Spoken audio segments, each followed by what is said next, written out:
Hello and welcome to session 4 on using probiotics for active infection challenges.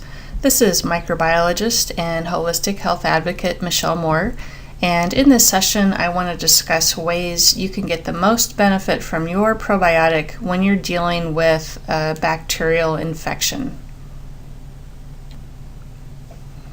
There are 5 keys to maximizing the benefits from your probiotic. The first is to choose the right species of probiotic for the right job.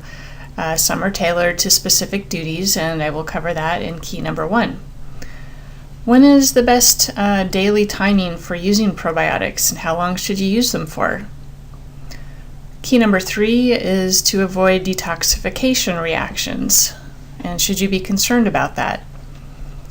Key number 4, many folks are using antibiotics or herbal remedies, and how do you combine probiotics when you're taking those types of products?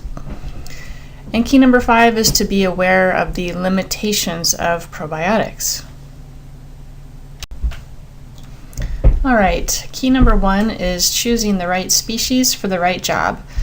And first I want to discuss the Bacillus spore formers, which I introduced in session 3.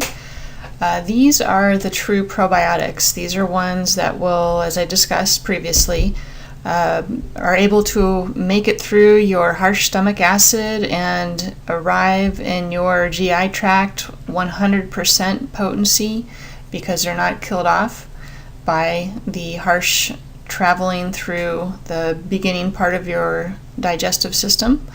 They also are universal to every human's microbiome, so they will have a place to call home when they arrive, and they're able to bind and do their good work. They also have the ability to shift the microbiome toward favorable species. So these are great true probiotics, and they are ideal for immune support. And that would be stimulating your T and B lymphocytes. These are your white blood cells that are your immune system army, and they're going to run out and fight off invaders that are trying to get into your body or that are in your body. So you always want to enlist the help of your immune system. Now, Bacillus spores are perfect for many kinds of infections. Basically, I think any kind of infection. They've been helpful for gut infections, antibiotic-related overgrowth in GI systems, whether it's C. diff or other forms of overgrowth. They've been helpful for ear and sinus infections as well as urinary tract infections. They're great for pretty much any kind of skin or systemic infection. They've also been found helpful for chronic issues like SIBO, the small intestinal bowel overgrowth, irritable bowel syndrome, Crohn's, ulcerative colitis, and even obesity.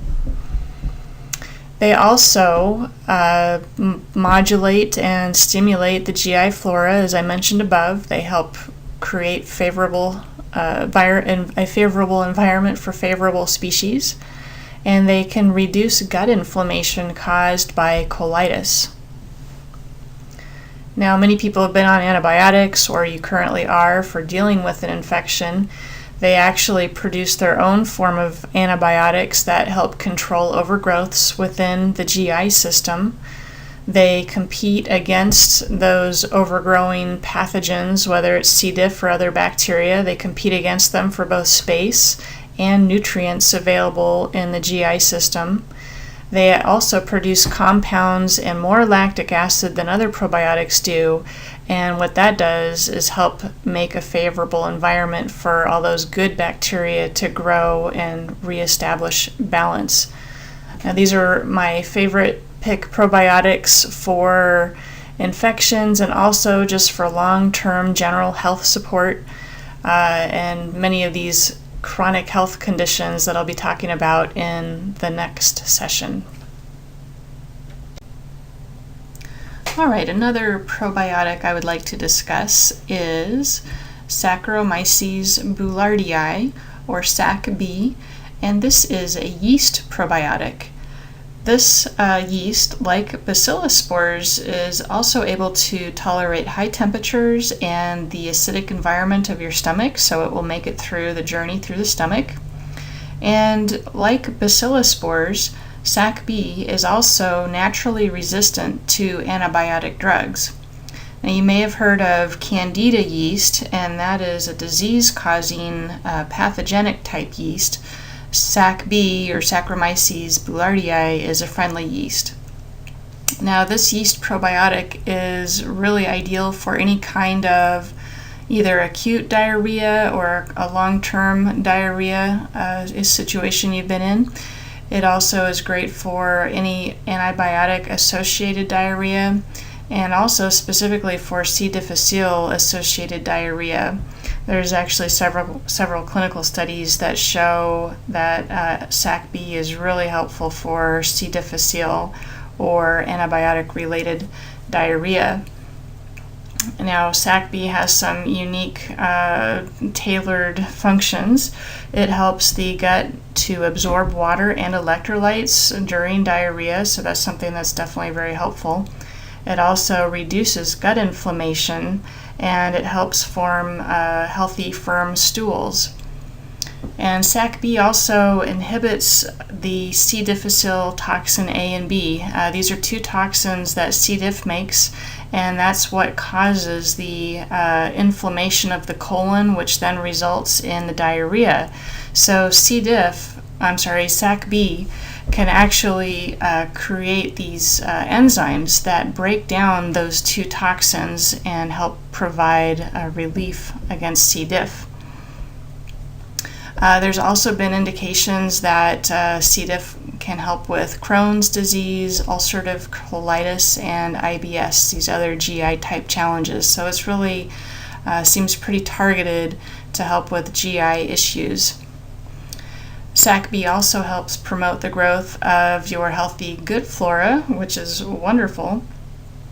And generally this is good for a short-term use probiotic or a specific health challenge like C. diff or antibiotic-associated diarrhea till you get over that particular challenge.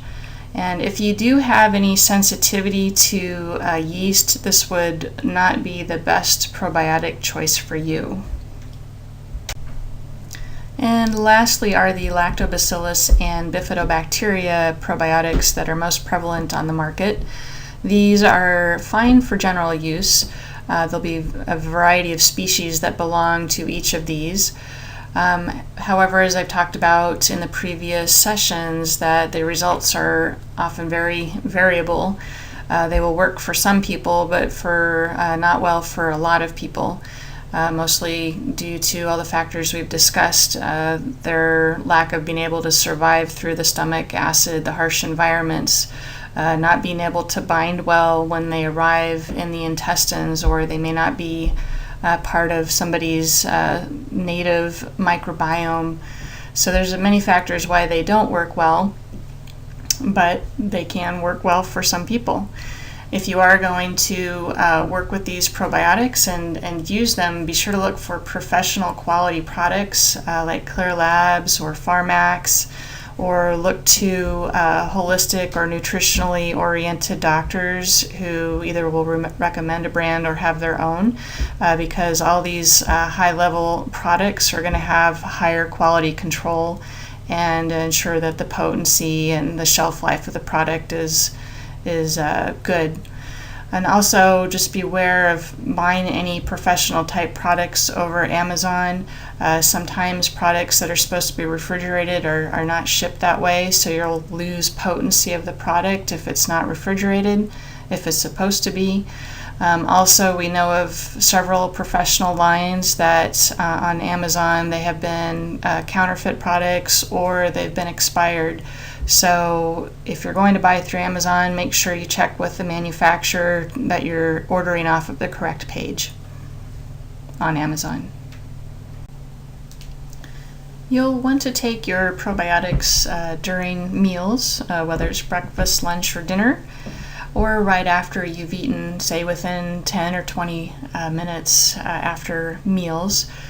Some people also like to take them before bed.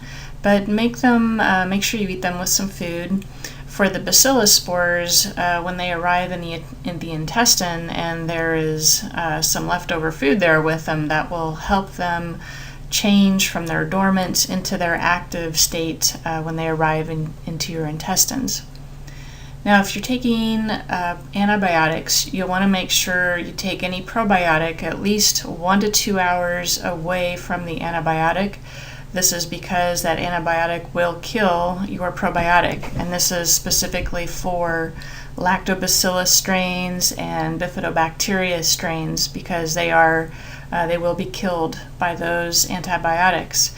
The same goes for any antimicrobial herbal product you're taking or essential oil. Those will also kill the lactobacillus and bifidobacteria strains, so make sure you take them 1 to 2 hours apart from anything that will kill them. Now, the sac bee yeast and the bacillus spores are impervious to antibiotics, so you can take them at the same time as any herbal remedies or antibiotics. However, I personally prefer to take them apart a little bit when possible and convenient. Probiotics also shouldn't have any issue if you're also taking other supplements at the same time, whether it's vitamins or minerals, fish oils, whatnot. That should all be fine, but do take them with some food when you eat them. Now, I did mention before, excuse me, that the bacillus spores are ideal for long-term support. Excuse me, and especially when I mentioned in session 1 with all the stressors that we get in our environment nowadays, whether it's the chlorinated water, the stress, the lack of sleep, antibiotics in the food sources, drugs, etc. There's so many factors that are always constantly putting down our microbiome. So long-term support with a bacillus-type probiotic would be an excellent addition for long-term health support.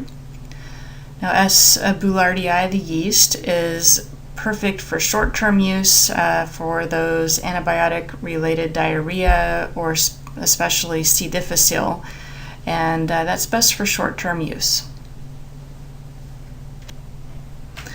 What is detoxification or detox?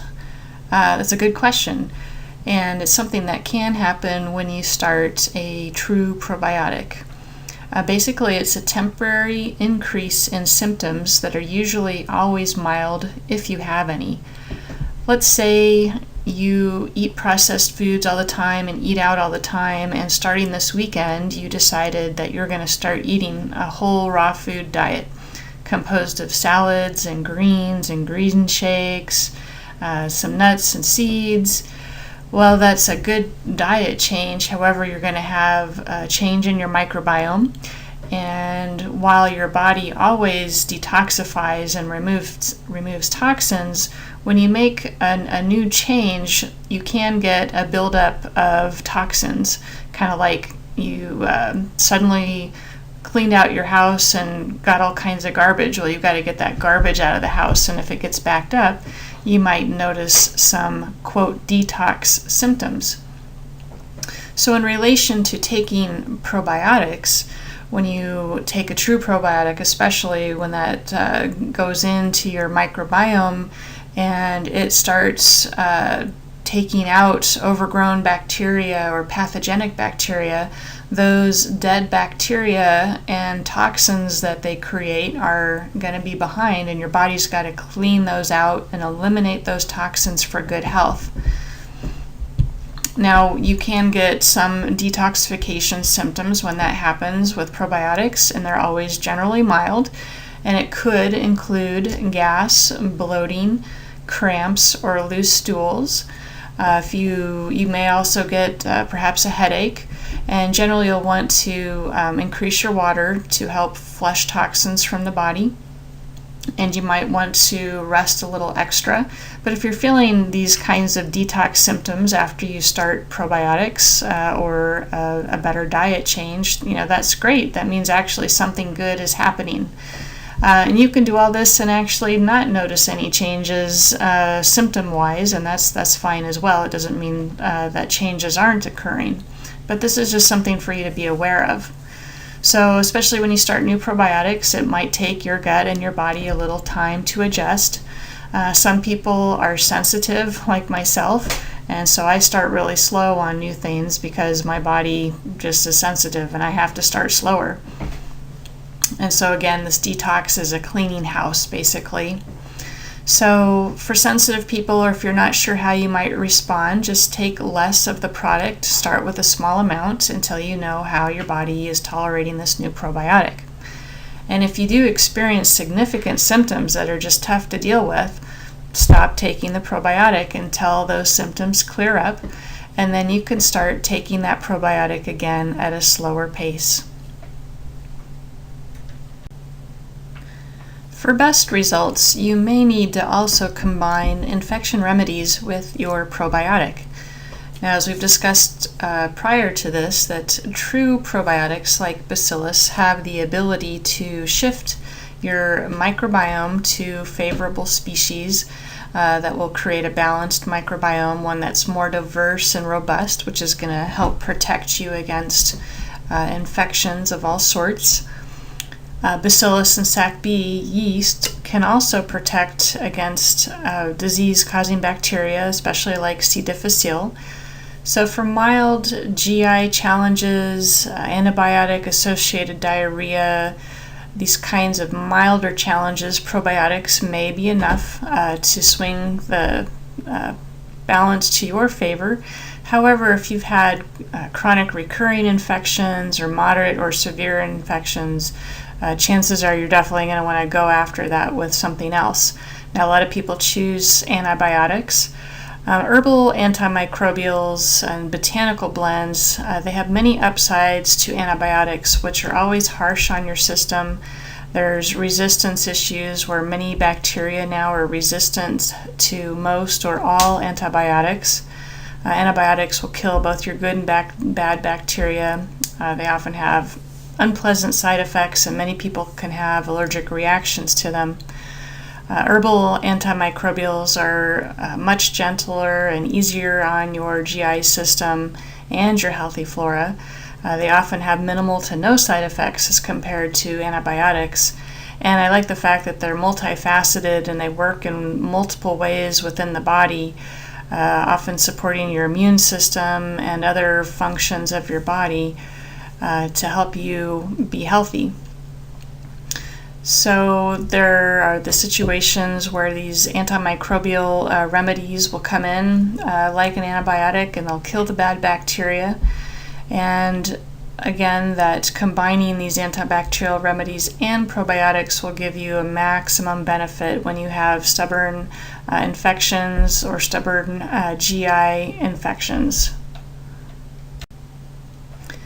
Another thing to keep in mind is that probiotics on their own are not miracle cures. I know in the Western society, when you watch the pharmaceutical drug commercials on TV and somebody has this health condition and you just take this pill and then you'll be happy and healthy the rest of your life, which is generally not very true, but that's the mindset we all tend to fall into. You just want to take a pill and then go back to your normal life. When you're dealing with especially recurring chronic infections, you really need to look at things in a broader perspective. So we've been talking a lot about your microbiome, and yes, you want to focus on that, not just your probiotic, but focus on your microbiome and supporting your body as a whole. Look at the bigger picture. An analogy would be taking really good probiotics, but at the same time you're eating all kinds of sugar and processed foods. It's like driving a car with the emergency brake on. So you're doing some good things, but you're doing some not so good things, and you're not going to get as far as you would like. So those sugars are going to be feeding the bad bacteria, but the probiotics are going to be, helping the good bacteria. So you're just not going to make progress like you would like to. So with looking at this expanded view of yourself, you want to support your immune system And that includes the stress management, making sure you get a good night's sleep. It may also include supplements that will help bolster your immune system, eating a healthy diet, and reducing or eliminating those simple sugars and simple carbohydrates, supporting your body's ability to remove those die-off products from the dying bacteria. And also, depending on the kind of infection you have, you want to make sure you're not reinfecting yourself or others. And so cleaning and hygiene is also important. So this broader, expanded view of what can I do, what can you do to support your body to get it through this infection in all these different ways is important, especially for the long term. So in summary, choosing the right species for the right job is important, and I outlined the strengths of bacillus spores and yeast and regular lactobacillus and bifidobacteria species. With the SAC-B yeast species, they're specifically well targeted for dealing with C. difficile and any kind of diarrhea or antibiotic-associated diarrhea. So they're great for targeting that. And bacillus spores are wonderful boosters of your immune system and getting your immune system army bolstered up and to get them out there so they can start attacking any of those infection invaders in your body. So they're both targeted in different respects. Now, we've been talking a lot about your microbiome, of course, through this, and diversity of your microbiome is key, so it's important to remember. Now, the bacillus species on their own will shift your microbiome to the favorable species of your native species, so that's really wonderful, and that's what you want. But this is an important point to remember. Some people will continue taking like a lactobacillus acidophilus strain, just a single strain, and they'll take it for a very long time, and that isn't helpful, and assuming that it's a good probiotic and it's getting in there, because it's not fostering diversity. It's just one strain. So if you are taking lactobacillus or bifidobacteria strains, get a multi-strain, or if you're taking single strains, make sure you rotate to different types of strains, because you don't want to take just the same strain of probiotic over and over and over. It actually can be detrimental to your microbiome. Also, to get the most from your probiotics, you do not want to take them at the same time as your antibiotics, except you can do that with the yeast, SAC-B, and the bacillus spores, because they're both immune to the effect of antibiotics. And also, when you're brand new to a probiotic, especially these really potent bacillus spores, you might want to start slowly. That way you will avoid potential detox reactions when those pathogenic organisms die off in your gut. If you start slowly, chances are you won't notice any kind of cleansing reaction by your body.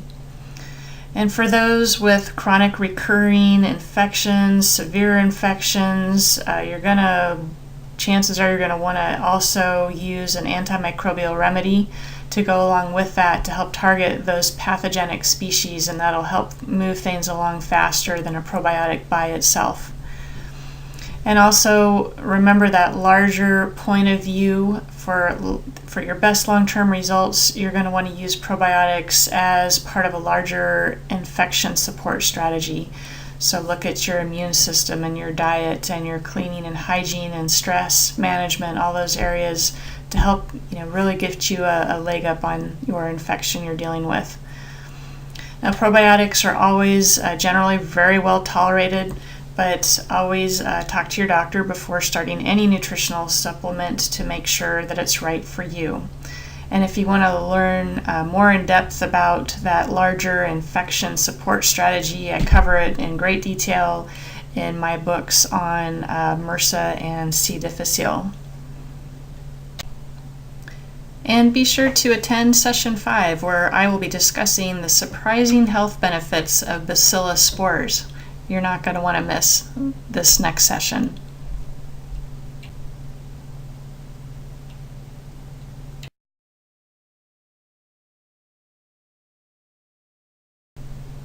And thank you for attending session 4. I'll see you in session 5.